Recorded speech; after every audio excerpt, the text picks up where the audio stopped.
Hey everyone, George here, the Disney Family Man, coming to you with another video. Hey everyone, what's going on? Today's video, I thought we'd talk about the ins and outs, the differences, the pros and cons of both Walt Disney World and Disneyland, and how they are very different in every way, but practically perfect in every way, if you will.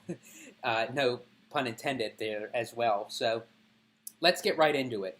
I thought I'd start by saying that a lot of people, especially people who are first-time guests going to the Disney parks and resorts, that they're not too familiar with the notion of you know a lot of people, even I have to say, thinks that there's only one domestic Disney resort in the U.S. and it's either they call it Disneyland or Disney World. They don't see it as there's two different resorts. And then for the ones who do know, they have the notion that, well, if you've been to Walt Disney World, you don't need to go to Disneyland. And if you've been to Disneyland, you don't need to go to Walt Disney World. Well, I'm here to tell you from experience, I was one of those people growing up, and I can rest assure you it is completely and utter false that they are not the same whatsoever. There is a completely different feel to Walt Disney World as to Disneyland. They are both, they're like apples and oranges. They both taste delicious, but they both have different tastes of what makes them delicious. That's the best analogy, anecdote that I can give you. That starting with Walt Disney World, now, I'm more familiar with Walt Disney World because I live out on the East Coast. I've been to Walt Disney World more than I can count. It's more than counting on my fingers and toes. It's way more than that. So that it's my home-based Disney resort that I go to because it's not necessarily a hop, skip, and a jump for me because I still live out of state, but it's more practical for me to go to Walt Disney World. And that was where I grew up, going to Walt Disney World as a child and then going as an adult and then going, as a family man, a Disney family man. That I'm just pulling out all the puns tonight, aren't I? I'm like having that jungle skipper moment. So sorry folks, but anyway, so that I'm so used to going to Walt Disney World that I pretty much know the tricks of the trade, the ins, the outs of everything. That I was a late bloomer of visiting Disneyland, and it wasn't until I had turned 21 for my 21st birthday. I traveled by myself, and I did a complete, huge Disney birthday bash. I went to Walt Disney World for 10 days, and that was going to be my trip. That was it. And afterwards, I thought, you know what, I want to extend my trip. I always said to myself one day I would like to experience Disneyland and just see what it's all about. And so I extended my birthday trip by doing another 7 nights, but at California, at Disneyland. Now, I didn't stay on property at one of the Disneyland resort hotels. I stayed at one of Disney's Good Neighbor hotels that resides on Harbor Boulevard or West Catella Avenue that leads straight into the Disneyland resort. So, and I could even remember the the Good Neighbor hotel. It was the Portofino Inn, and it was really nice. It was a really nice hotel at the time, and I didn't know really what to expect. And I had ordered a super shuttle at the time because there was no Lyft, there was no Uber at that time, so I got a super shuttle. And it was one of those things where I didn't know where Disneyland was located. I didn't know what to expect, what I was going to see. But I noticed that as we were driving, and I looked to my left, and I noticed a building that looked like the Tower of Terror. And I had to do like a double take, and I said to myself, it is the Tower of Terror. And it said Hollywood Tower Hotel. Now, this was at the time before it became Mission Breakout. It was the Tower of Terror at Disney California Adventure. And then I looked at another spot, and I saw Grizzly Peak for Grizzly River Run, the grizzly bear-shaped mountain for the Rapids attraction. And then I looked way over to my right, and I saw the peak of Matterhorn Mountain, and I saw Space Mountain along next to it. And it was like mind-blown overload, and I thought, I'm finally here. I'm at Disneyland, the very first park, the OG original park that started it all. And it was like, it was like so much for me to handle, but I was like extremely excited. For being 21 years old, I was back to being 10 again. So it was like, I checked in at the Portofino Inn. I literally called my mom to let her know that I was okay, I was safe, because I was going by myself. It was a solo trip, and I literally threw my suitcase into the room. I didn't even know what the room looked like, and I said, "I'm okay, I'm safe." The plane landed. California's beautiful. I just saw a glimpse of Disneyland and Disney California Adventure. I'm going. Love you. Bye. That was it. I don't even think she got 2 words in, and it was like, and she probably was thinking, "Oh, okay, have fun, enjoy yourself, love you." But that was my first experience, and I have to say, and to get to my point, when I walked into Disneyland for the first time, I was expecting a West Coast version of what I saw at Walt Disney World when I went into the Magic Kingdom. No, it was a completely different feel to it. Not even just with the castles, because Disneyland has Sleeping Beauty Castle, Walt Disney World has Cinderella Castle. Cinderella Castle is 189 feet tall, which it just came short of under the 200-foot mark that the state of Florida would allow for a structure to stand that tall. I'm not 100% sure what the height is for Sleeping Beauty Castle. If you know, please comment down below. I'd love to know. As I said before, I don't really know too much about Disneyland. I'm still learning. After going on 10 years, I haven't been to Disneyland as much as Walt Disney World. But any chance that I get, I love to go. So anyway, being in Disneyland Park, you get this feeling of Walt's presence, because this was his baby. This was his park. He used to stay there, on the weekends, on his time off with his family. They used to stay up at the apartment that he had built above the firehouse. And any time that the lamp was on in the window, guests knew Walt was staying there. He was there watching the guests have fun in his park.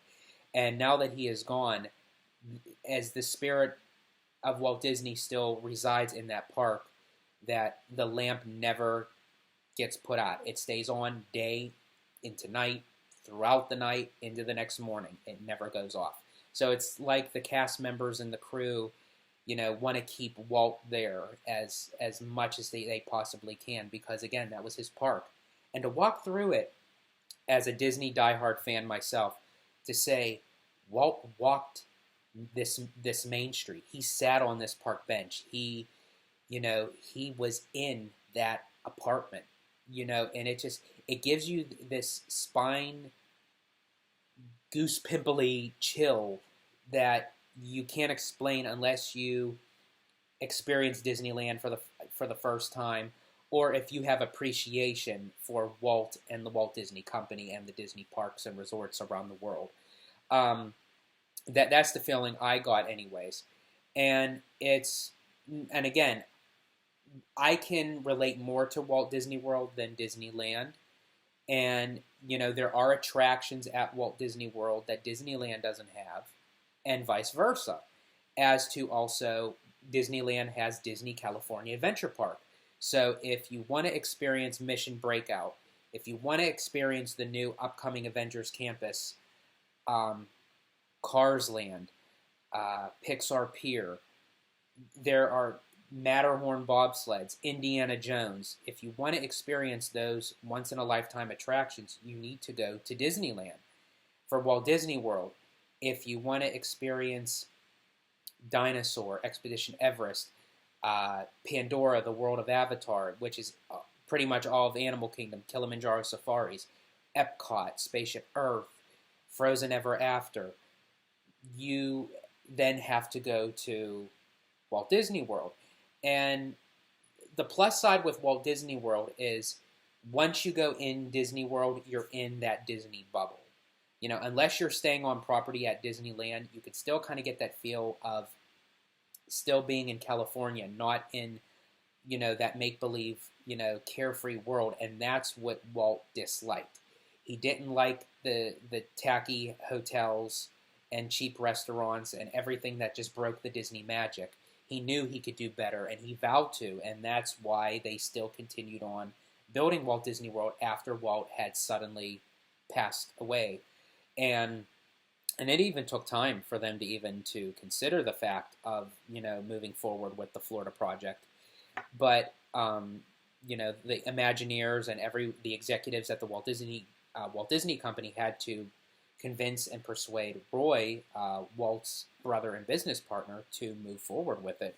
So anyway, that when you stay in Walt Disney World, you are captivated in that imaginative land.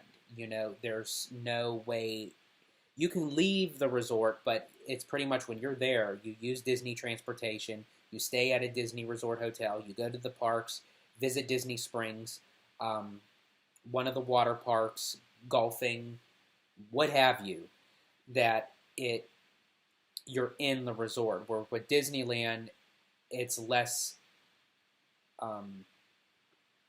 it's more, I'm trying to think of the way to put it. It's less excluded from the regular world, where Walt Disney World, you are more excluded from the actual world. So that's the best way. Sorry, folks, I had to think there for a second. I didn't mean to hurt my brain there. But so I would highly recommend that if you have experienced Disneyland and have not experienced Walt Disney World, experience Walt Disney World. If you have experienced Walt Disney World and haven't Disneyland, experience Disneyland. They're two very different, completely different bodies of land, so to speak, that you can't. You will always have your first love, so to speak. You will always have your go-to Disney park, but it's always best to have a bigger perspective of which one can I go to now, because you don't just have to pick one. Go to both.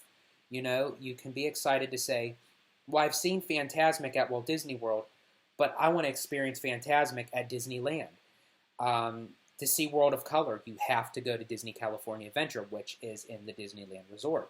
So it's one of those things where,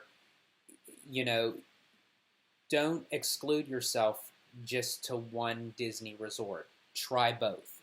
I highly recommend it, and I love both resorts. Any chance I can get out to Disneyland, especially now that it is open after a 13-month shutdown, and it's only open now to California residents, which soon I'm hoping that it will be open soon, that I can have a chance to go back there again, because I crave for it since I've been there at age 21.